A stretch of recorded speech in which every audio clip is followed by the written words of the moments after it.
Bismillahirrahmanirrahim. Assalamualaikum warahmatullahi wabarakatuh. Malam teman-teman semua. Selamat malam juga kepada Bapak dosen kita, Bapak Triungi Wudi Wiatno, selaku mata dosen pengampu mata kuliah pengendalian dan penjaminan mutu sekaligus Kaprodi Teknik Industri Fakultas Teknik Universitas Pelita Bangsa. Saya Rusmana dari kelas I20 C6 akan menyampaikan review jurnal tentang upaya menciptakan kepuasan pelanggan dengan SERVQUAL atau Service Quality. Pendahuluan, konsep kualitas pelayanan telah menjadi faktor yang dominan terhadap keberhasilan suatu organisasi. Service quality tidak hanya diadopsi oleh lembaga penyelenggara jasa komersil, tetapi juga telah digunakan oleh lembaga-lembaga pemerintahan yang selama ini resisten terhadap tuntutan kualitas pelayanan publik yang prima. Dengan demikian, kunci agar perusahaan tetap eksis adalah kemampuan perusahaan untuk mempertahankan pelanggannya atau retensi. Apabila pelanggan pergi atau defeksi, maka eksistensi perusahaan tidak diperlukan lagi dan sebaliknya. Oleh karena itu, perusahaan perlu mendeteksi sikap pelanggan. Pemahaman pemasar terhadap sikap pelanggan dapat membantu pemasar untuk dapat mempengaruhi dan mengubah sifat konsumen ke arah yang positif. Selanjutnya, harapan pelanggan atas pelayanan. Ada tipe pada harapan pelanggan, yaitu yang pertama, I will expectation, yaitu tingkat kinerja yang diprediksi atau diperkirakan konsumen akan diterimanya. Berdasarkan semua informasi yang diketahuinya, tipe ini merupakan tingkat harapan yang paling sering dimaksudkan oleh konsumen sewaktu menilai kualitas pelayanan jasa tertentu. Yang kedua adalah short expectation, yaitu tingkat kinerja yang dianggap sudah sepantasnya diterima konsumen. Biasanya tuntutan dari apa yang seharusnya terjadi jauh lebih tinggi daripada yang diperkirakan akan terjadi. Yang ketiga itu adalah ideal expectation, yaitu tingkat kinerja optimum atau terbaik yang diharapkan dapat diterima oleh konsumen. Selanjutnya itu adalah pengelolaan service quality. Sebuah perusahaan dapat memenangkan persaingan dengan menyampaikan secara konsisten layanan yang bermutu lebih tinggi dibandingkan para pesaingnya. Sehingga kualitas pelayanan dapat diukur dengan melihat tingkat kesenjangan antara harapan atau keinginan konsumen dengan persepsi mereka terhadap kinerja produk atau perusahaan yang diterima oleh konsumen yang dapat dijelaskan dalam skala service quality. Penelitian menunjukkan bahwa SERVQUAL dapat menjadi alat yang efektif dan stabil untuk mengukur service quality melalui industri jasa. Menurut Pasuraman et al. Pada tahun 1985-1988 dan Chatham et al. Pada tahun 1990, 1993 dan Bibco pada tahun 2000. Selanjutnya itu mengukur kepuasan pelanggan. Kepuasan konsumen berpengaruh secara signifikan pada kinerja operasional perusahaan. Dengan menggunakan alat penilaian yang tepat, kepuasan konsumen atau customer satisfaction dapat diakses melalui penyediaan barang dan jasa, serta penyediaan barang dan jasa yang cepat memenuhi harapan pelanggan atau customer expectation. Ketika menciptakan kepuasan konsumen, secara umum ada dua metode. Yang pertama adalah single item, mempunyai single item untuk mengakses seluruh kepuasan, sehingga dapat dipahami bahwa dampak dari seluruh kepuasan terjadi setelah pelanggan menggunakan produk melalui item kepuasan tunggal atau single satisfaction item.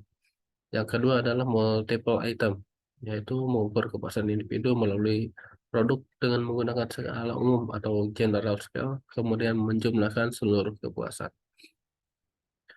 Agar perusahaan satu langkah di depan pesaing, maka selain memuaskan juga harus dapat menyenangkan pelanggan, sehingga akan tercipta suatu hubungan yang harmonis antara produsen dan konsumen.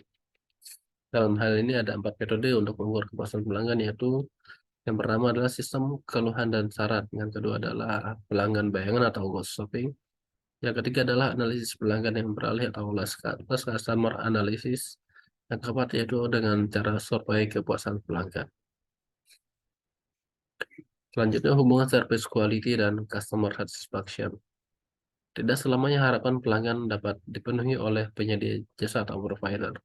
karena akan terjadi suatu kesenjangan antara kualitas pelayanan jasa yang dipersepsikan dan diterima pelanggan dengan apa yang mereka harapkan. Model berikut mengidentifikasikan 5 kesenjangan atau gap yang mengakibatkan kegagalan penyampaian jasa. Menurut Jethama Pak et al. Pada tahun 1990, yaitu yang pertama adalah customer expectation management perception gap. Kesenjangan ini terjadi karena manajemen tidak selalu merasakan atau memahami secara tepat apa yang diinginkan pelanggan.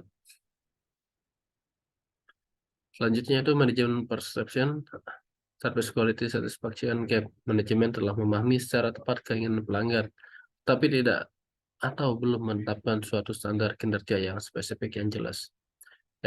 Yang ketiga adalah service quality satisfaction, service delivery gap.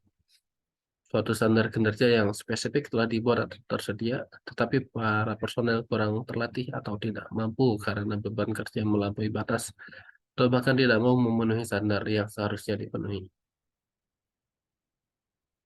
Yang keempat yaitu service delivery external communication gap. Kesenjangan ini terjadi karena harapan konsumen dipengaruhi oleh pernyataan yang dibuat oleh perusahaan melalui komunikasi pemasaran atau iklan perusahaan.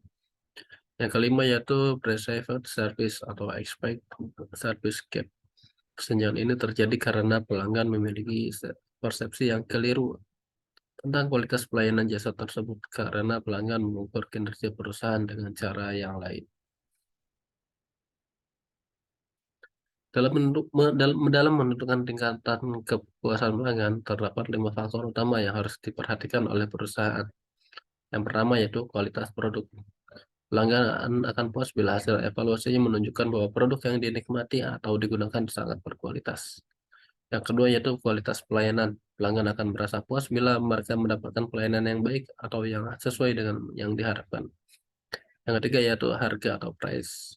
Produk yang mempunyai kualitas yang sama tetapi menetapkan harga yang relatif murah akan memberikan nilai yang lebih tinggi kepada pelanggannya.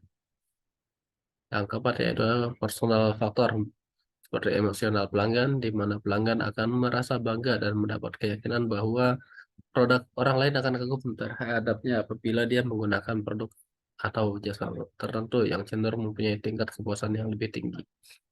Yang kelima yaitu situasional faktor seperti kondisi cuaca yang tidak mendukung, atau pelanggan tidak perlu mengeluarkan biaya tambahan atau tidak perlu membuang waktu lebih untuk mendapatkan suatu produk atau jasa. Sehingga dari faktor-faktor tersebut sangatlah jelas bahwa service quality sangat mempengaruhi tingkat kepuasan yang dirasakan oleh pelanggan. Kesimpulan, perusahaan harus melakukan pengelolaan service quality untuk dapat merebut dan mempertahankan kepuasan pelanggan atau customer satisfaction. Kualitas pelayanan memiliki esensi penting bagi strategi perusahaan untuk mempertahankan diri dan mencapai kesuksesan dalam menghadapi persaingan. Karena kualitas pelayanan yang lebih tinggi menghasilkan kepuasan pelanggan yang lebih tinggi. Apabila jasa yang diterima atau dirasakan atau perceived service sesuai dengan yang diharapkan atau expected service, maka kualitas jasa dipersepsikan memuaskan. Jika jasa yang diterima melampaui harapan pelanggan, maka kualitas yang dipersepsikan sebagai kualitas yang ideal. Sebenarnya jika kualitas yang diterima lebih rendah daripada yang diharapkan, maka kualitas jasa dipersepsikan buruk. Terima kasih, mungkin itu saja yang dapat saya sampaikan. Atas kekurangannya saya mohon maaf. Bila itu Assalamualaikum warahmatullahi wabarakatuh.